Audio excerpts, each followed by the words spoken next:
اب میرے بھائیوں اگلی جو آیت ہے نا سورہ البقرہ کی آیت نمبر 164، اسے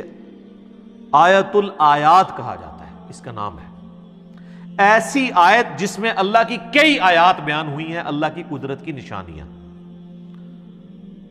سائنز آف گاڈ، ایک نہیں بے شمار۔ اور قرآن حکیم میں سورۃ البقرہ کی آیت نمبر 164 کے مقابلے پہ کوئی ایک آیت ایسی نہیں ہے جس میں صرف ایک آیت کے اندر اللہ تعالیٰ کی قدرت کے فزیکل فینومینا آف نیچر، جو اللہ تعالیٰ کے فینومینا بنائے ہوئے ہیں، وہ سارے کے سارے آلموسٹ بڑے بڑے فینومینا جو قرآن پاک میں سکیٹرڈ فارم میں ہیں، جن کو التذکیر بھی اعلیٰ اللہ کہا گیا ہے، وہ بیان ہوئے ہوں سوائے اس آیت کے۔ ان فی خلق السماوات والارض، بے شک آسمانوں اور زمین کی تخلیق میں، واختلاف اللیل والنہار، اور رات اور دن کے آنے جانے میں، والفلک التی تجری فی البحر، اور کشتیوں کے جہازوں کے سمندروں میں چلنے میں، بما ینفع الناس، جو کہ لوگوں کے نفع کے لیے چلتی ہیں، یعنی وہاں سے سی فوڈ جو ہے وہ شکار کیا جاتا ہے۔ وما انزل اللہ من السماء من ماء، اور اللہ تعالیٰ جو نازل فرماتا ہے آسمان سے پانی، فاحیا بہ الارض بعد موتها، اور پھر اس پانی کے ذریعے مردہ زمین کو زندہ کر دیتا ہے، یعنی سبزہ اگا دیتا ہے اس پانی کے ذریعے۔ وبث فیہا من کل دابہ، اور اللہ تعالیٰ نے جو زمین میں ہر طرح کے جانور پھیلا دیے ہیں۔ وتصریف الریاح، اور ہواؤں کے بدلتے رہنے میں، والسحاب المسخر بین السماء والارض، اور بادلوں میں جو کہ اللہ تعالیٰ کے حکم کے پابند ہیں، آسمان اور زمین کے اندر جو سسپینڈڈ ہیں بادل، لآیات لقوم یعقلون، اس کے اندر اللہ تعالیٰ نے آیات رکھی ہیں ان لوگوں کے لیے جو اپنی عقل استعمال کرتے ہیں۔ دیکھ لیں کتنی نشانیاں اللہ تعالیٰ کی قدرت کی اس میں گنوائی گئی ہیں۔ نمبر 1 آسمان اور زمین کی تخلیق، نمبر 2 رات اور دن کا آنا جانا، نمبر 3 جہازوں کا سمندروں میں چلنا اور اس کے ذریعے سی فوڈ کا حاصل کرنا، نمبر 4 آسمان سے پانی کا برسنا، نمبر 5 اس پانی کے برسنے سے زمین کو اللہ نے مردہ ہونے کے بعد دوبارہ سے زندہ کر لیا، نمبر 6 زمین میں ہر طرح کے جاندار پھیلا دیے، لو جی سب کچھ کور ہو گیا، نمبر 7 ہواؤں کے چلنے میں جو کہ بادلوں کو لے کے آتی ہیں، اور نمبر 8 بادلوں کا آسمان اور زمین کے درمیان جو ہے وہ سسپینڈڈ ہونا، جس کے ذریعے اللہ تعالیٰ بارش برساتا ہے۔ یہ سب کی سب اللہ تعالیٰ کی قدرت کی نشانی ہے،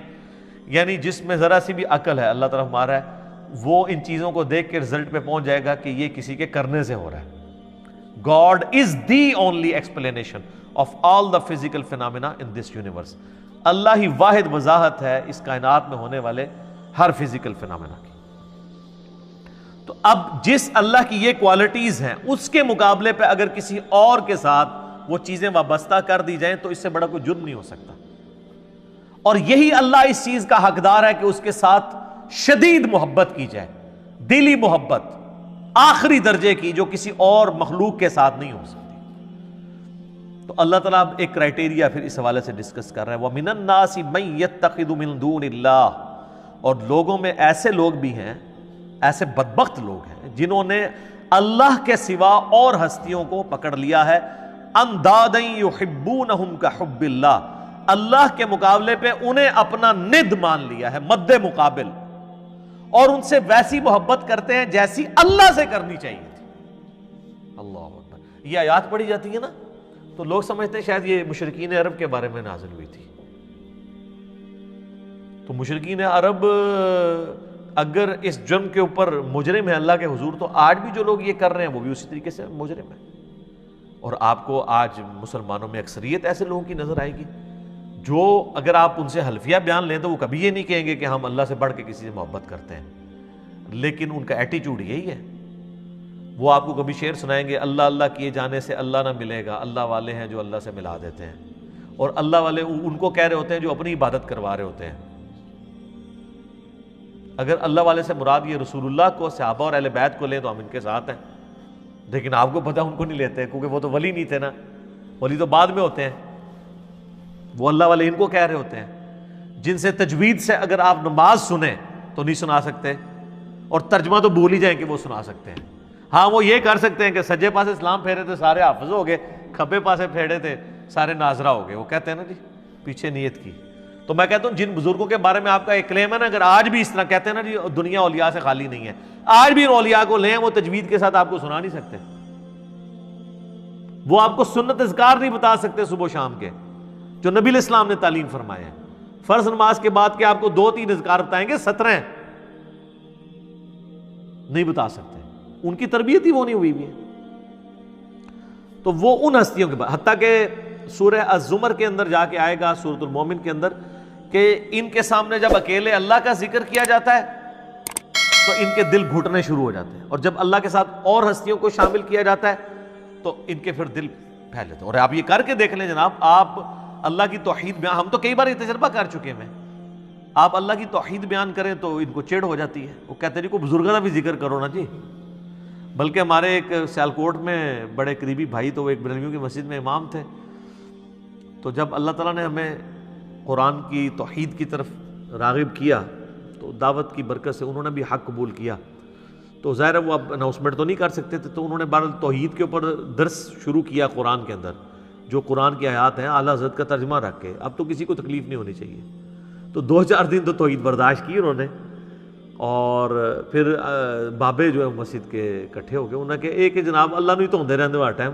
کو بزرگوں کا بھی ذکر کریا کرو۔ یہ دیکھیں پنجابی کا محاورہ نے یوز کیا، ہر ٹائم اللہ نہیں تو ہوندے رہندے ہو، استغفر اللہ۔ تو ان کو اتنی چڑ ہوتی ہے، اور یہ حقیقت ہے کہ ان کی محبت ان ہستیوں کے ساتھ زیادہ ہے، اور اسی لیے آپ بزرگوں کے بارے میں کوئی بات کریں تو یہ سیکھ پا ہو جاتے ہیں۔ اللہ کے بارے میں کہتے ہیں جی اللہ کو تو پہلے ہی اتنے لوگ گالیاں نکال رہے ہیں، ایک اور نے نکال دی تو کیا ہو گیا؟ ہاں ظاہر ہے وہ نکال رہے تو ہیں، حالانکہ یہ خود بھی نکالنے والوں میں شامل ہیں جی۔ سورہ مریم میں آتا ہے کہ جو اللہ تعالیٰ کے لیے بیٹا تجویز کرتا ہے، یعنی شرک کرتا ہے، شرک کی کوئی بھی فارم ہو، وہ اللہ کو ایسی بات کہہ رہا ہے، ایسی گالی دے رہا ہے کہ قریب ہے آسمان پھٹ پڑے اور زمین شک ہو جائے اور پہاڑ ریزہ ریزہ ہو جائے، ان دعوا للرحمن ولدا، کہ یہ رحمان کے لیے بیٹا تجویز کرتے ہیں۔ اگر زمین و آسمان اور پہاڑوں کے احساسات ہو نا اس طرح کے، تو یہ سارے ان پہ پھٹ پڑے، زمین ریزہ ریزہ ہو جائے، زمین یعنی پھٹ جائے اس خوف سے کہ یار میرے اوپر یہ لوگ اللہ کے ساتھ اور ہستیوں کو شریک ٹھہرائے ہوئے۔